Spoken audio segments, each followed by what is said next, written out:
Olá, meu nome é Antônio Carlos, sou professor de Geografia da Rede Estadual de Educação do Estado de Minas Gerais e hoje nós vamos falar sobre os conteúdos apresentados no Plano de Estudo Tutorado do 7º ano do Ensino Fundamental, ainda no seu volume 1, para a 4ª semana.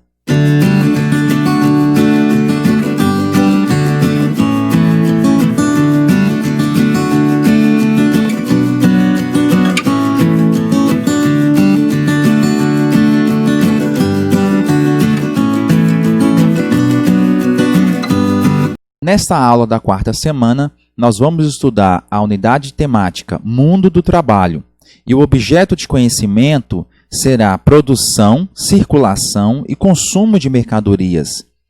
Dentre as habilidades que nós esperamos que vocês venham concretizar está identificar e analisar fatos e situações representativas das alterações ocorridas entre o mesmo período mercantilista, expansão ultramarinha e o advento do capitalismo no Brasil e no mundo. E quais são os conteúdos relacionados? Nós vamos estudar um pouco sobre a transição entre o modelo mercantilista e o capitalista, o renascimento comercial e a expansão marítima. E só lembrando que nós temos conteúdos e habilidades interdisciplinares com esta aula. Nós vamos pegar um pouco sobre os componentes curriculares de História, Arte e Ensino Religioso para que nós possamos também concretizar algumas habilidades desses conteúdos com esta aula de hoje. E o tema da nossa aula será América Espanhola, Circulação Mundial de Riquezas. Com esta aula, aluno, vocês irão aprender a reconhecer o sistema econômico mercantilista e de que maneira esse sistema ele atuou na América Portuguesa, que foi o caso do Brasil, relacionando esse sistema com a acumulação primitiva de capital na Europa. Antes de mais nada, faz necessário nós abordarmos alguns conceitos importantes. E o primeiro deles se refere ao mercantilismo. O mercantilismo se trata de um conjunto de práticas econômicas oriundas dos reinos absolutistas da Europa entre os séculos XV e até ao início da primeira Revolução Industrial no século XVIII, lá na Inglaterra. Isso no contexto das grandes navegações e na colonização da América. O mercantilismo era baseado no monopólio sobre as atividades nas colônias, na balança comercial favorável, em medidas protecionistas e no metalismo. Esse trecho aqui abordou vários conceitos importantes. Primeiro, o mercantilismo é uma prática econômica mundial e foi muito praticada na época das grandes navegações, lá por volta do século XV. E se deu até o início da Revolução Industrial no século XVIII, 3 séculos, então, da prática mercantilista. E esse mercantilismo ele era baseado no monopólio, ou seja, na monopolização da metrópole sobre a colônia. Esse monopólio é a exclusividade de relação comercial com a colônia. E isso favorecendo sempre, lógico, a metrópole. A metrópole, ao realizar qualquer atividade econômica com a colônia, sempre ela buscava uma balança comercial favorável. O que é isso, balança comercial favorável? Nessa troca comercial, a metrópole ela tinha que obter um lucro maior. Então, na troca comercial, na balança comercial, tinha que ser favorável à metrópole. Dessa forma, seria desfavorável a colônia nesse período mercantilista. E outra característica era também a medida protecionista. É lógico que a metrópole ela iria criar formas de se proteger o seu comércio mediante, então, a imposição de normas e regras comerciais. Por quê? Porque ela monopolizava, ela detinha o domínio sobre as colônias. E a outra prática muito comum no período mercantilista era o metalismo, que nós vamos estudar logo mais. Vamos, então, às principais características do mercantilismo.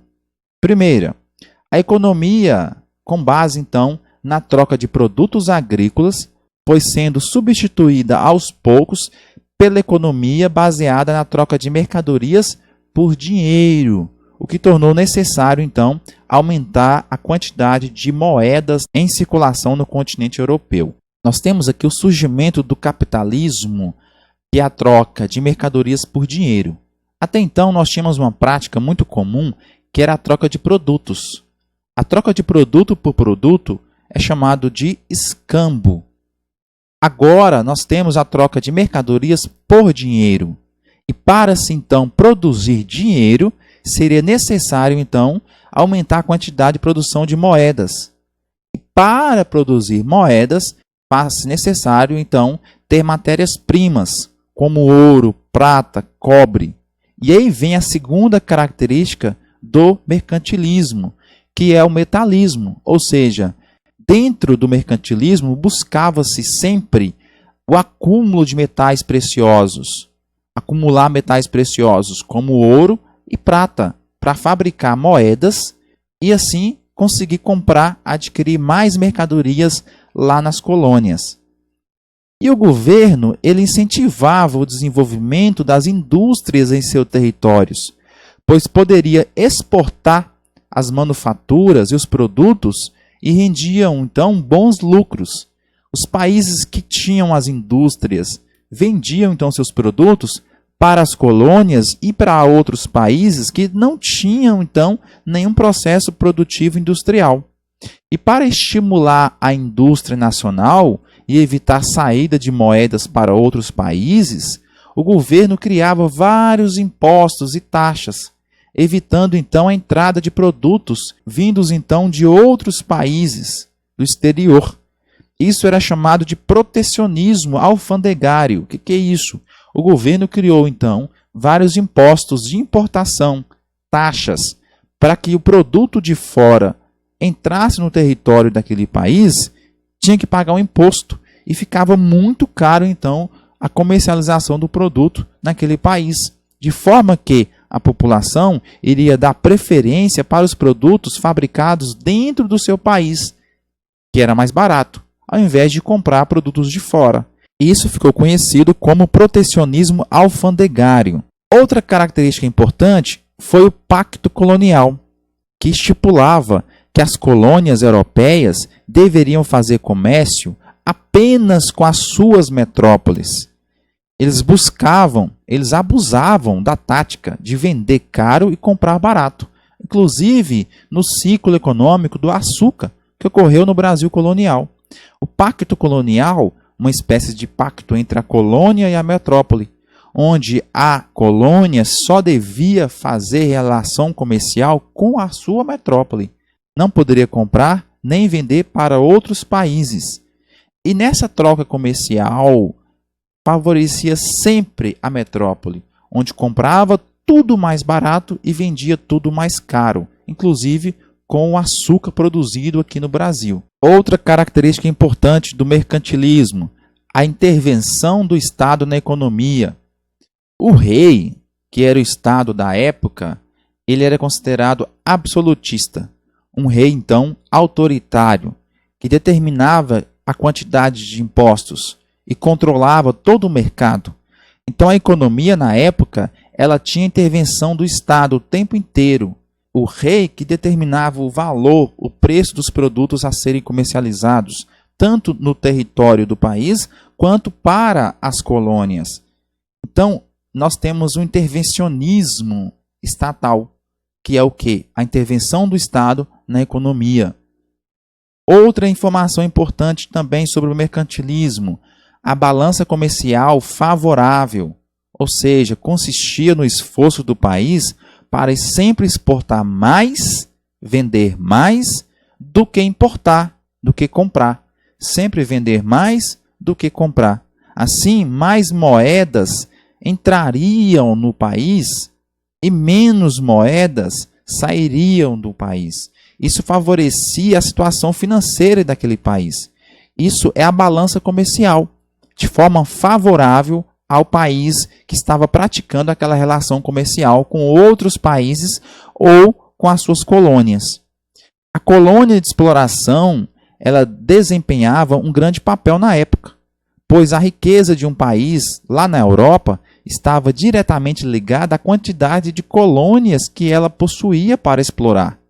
Então, os países europeus, eles foram para o mundo inteiro buscar novas colônias para explorar os seus recursos naturais e também praticar o comércio, como nós vimos anteriormente, através do pacto colonial, colocando preços abusivos em seus produtos semi-industrializados ou até mesmo industrializados, feitos lá no continente europeu. Portanto, foi adotado pelas nações europeias durante o período das grandes navegações, essa prática mercantilista, e na montagem do sistema colonial no continente americano. Por conta disso que muitas das práticas mercantilistas foram aplicadas pelos portugueses durante o período de colonização do Brasil. É importante considerar que o mercantilismo adotou características distintas de acordo com a realidade e a necessidade de cada país europeu. É importante também salientar que o mercantilismo nem sempre adotou o mesmo padrão no continente europeu. Nós temos aqui várias características, mas nós temos algumas características mais praticadas mais fortemente por alguns países europeus. Praticava alguma ou todas as características do mercantilismo. Bom, agora é importante a gente lembrar sobre a classificação.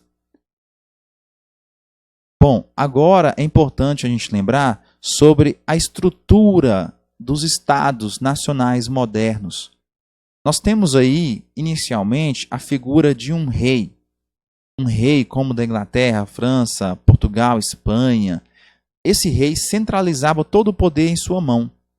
Nessa centralização gerava muita burocracia, muita demora nos processos de administração. E isso atrasava muito as questões políticas, sociais e econômicas da nação.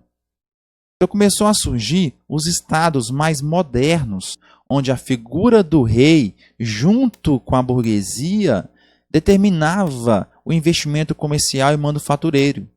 E quem era a burguesia da época? A burguesia eram os comerciantes, que desenvolviam então a prática mercantilista e comercial.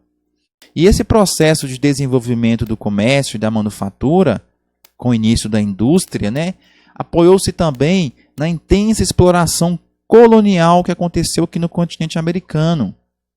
E por fim, o Estado mais moderno que nós estamos falando vem surgir nesse período com poder centralizado na mão do rei e que assumiu controle em questões relativas à economia, como forma de garantir seus interesses e resolver entraves que impediam o fortalecimento do poder real. E também a participação da burguesia nesse processo aí. E foi nesse contexto de forte intervenção estatal na economia, expansão do comércio mediante exploração colonial, que então surgiu o crescimento de manufaturas e vem consolidar várias práticas econômicas. E isso tudo recebeu o nome de mercantilismo. Com essas características econômicas, são consideradas embrionárias para o capitalismo. Alguns historiadores chamam o mercantilismo de capitalismo comercial.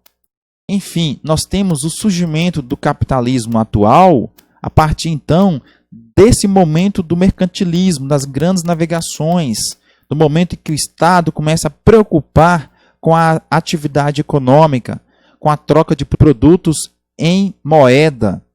Então o Estado começa a aventurar nessa prática econômica, na acumulação de metais preciosos, na busca por colônias, na parceria que se fizeram então com a burguesia, para que permitisse à burguesia desenvolvesse o comércio entre vários países e também com as suas colônias. Isso tudo favoreceu lá na frente o surgimento da indústria. Enfim, nós temos um momento aqui com a prática do mercantilismo transformando os países da Europa nesta época do século XV até o século XVIII. E esta mudança aí se deu através da prática do mercantilismo. Caros alunos do 7º ano, essa foi a nossa aula sobre os conteúdos apresentados no plano de estudo tutorado de vocês para a 4ª semana. Eu espero que vocês tenham compreendido um pouco mais sobre a produção mercantilista e a expansão marítima europeia. Qualquer dúvida, deixe nos comentários, se inscreva em nosso canal caso você ainda não é inscrito, curta nossos vídeos, compartilha com seus colegas para que eles possam também ter acesso a esse material por mim produzido. E eu fico por aqui, eu aguardo vocês então na resolução das atividades propostas nesta semana. Um forte abraço e meu muito obrigado.